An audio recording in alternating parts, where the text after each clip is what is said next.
A bird does not reason about food in the abstract. It searches. It flies from place to place, watches the ground closely, rakes aside leaves, pecks at things, tests and rejects the inedible. Then it flies on. Hunger turns an inner need into action. As long as the bird lives, that search does not stop. Today's food sustains it today, but tomorrow it will have to look again. It is not enough for the bird to know that food exists somewhere. Theory about grain is utterly useless to it unless it finds and eats the grain. A person can know the Bible, theology, the history of religions, read books on spirituality, and be well versed in the teaching of Jesus, and still remain spiritually hungry. One can know what bread is made of and still die of hunger. One can study a map of springs and perish of thirst. Knowledge about bread is not bread. Remember how John in Revelation was given a book to eat? That is exactly what this is about. There is a need in a person that is hard to reduce to ordinary material desires. It is a hunger for meaning, truth, love, inner wholeness, a connection with God. Material well-being can make life more comfortable, but it does not necessarily answer the question of why one lives. Entertainment can occupy the mind without truly satisfying it. Success can give a sense of self-worth without bringing inner peace. Spiritual hunger requires its own food. The bird offers an astonishingly simple model of life. Physical hunger, searching, finding food, eating, life. People have a similar sequence.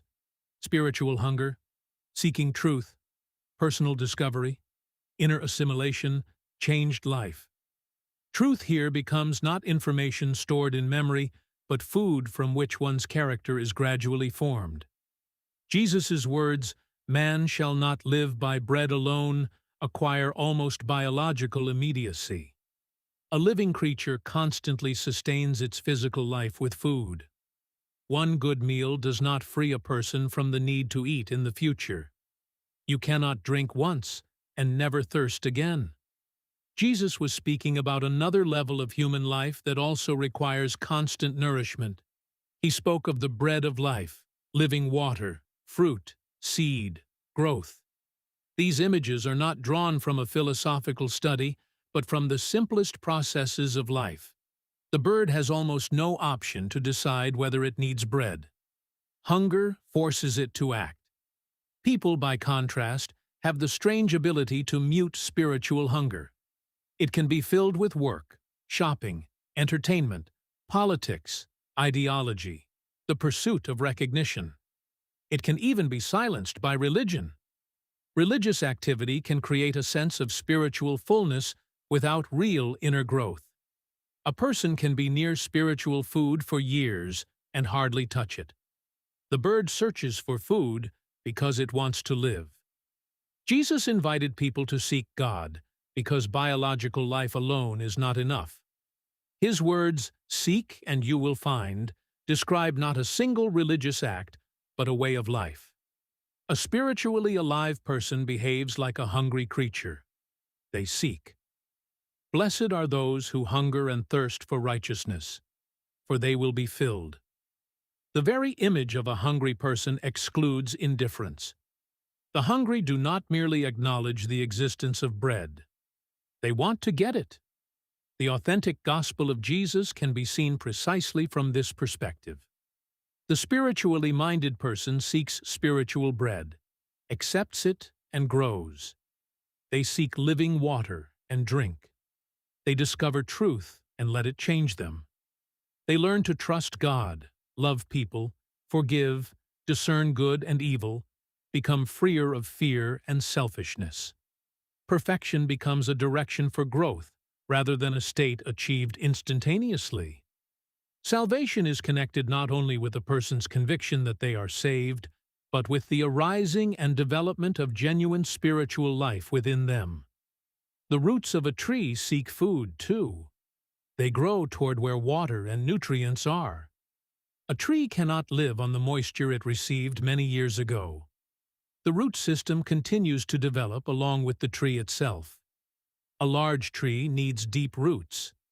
Drought quickly reveals the difference between a plant with shallow roots and a tree that has learned to draw water from the depths.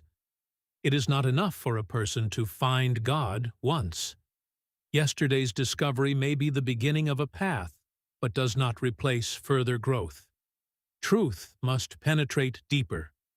Spiritual food gradually becomes part of one's character, just as water and minerals from the soil become wood, leaves, and fruit. No one sees the water the tree once drew from the ground. Now we see the tree itself. Likewise, assimilated truth ceases to be merely words heard. It becomes a person. A child gives an even simpler example. Food may lie right in front of them, but mere presence is not enough. It must be eaten, digested, and assimilated. Only after that does what was outside the child become part of their body. Because of that, the child grows. You cannot replace growth with talks about nutrition. It is not enough to have the gospel on a shelf. It is not enough to memorize Jesus' words. It is not enough to agree with correct doctrine. Truth must be received and assimilated. Forgiveness becomes real when a person forgives. Love becomes part of someone's character when they love. Trust in God becomes faith when it begins to shape real decisions.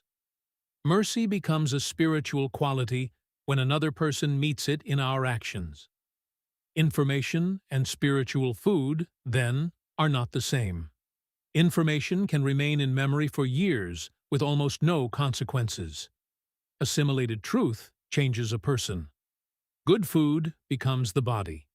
Spiritual food becomes character. Salvation cannot be bought by the number of books read, prayers said, or good deeds performed. Spiritual food does not buy salvation. It feeds spiritual life. That life grows, becomes more resilient, learns to perceive God, and bears fruit. It is this inner life, according to Jesus' gospel, that has eternal perspective. In the morning, the bird goes out to look for food again. The tree's roots continue to reach for water. The child is hungry again because they keep growing. In living nature, the need for food is a sign of life, not a defect. Perhaps spiritual hunger says something similar about a person. As long as the soul is alive, it seeks. As long as it seeks, it can find. As long as it feeds on the truth it finds, it grows.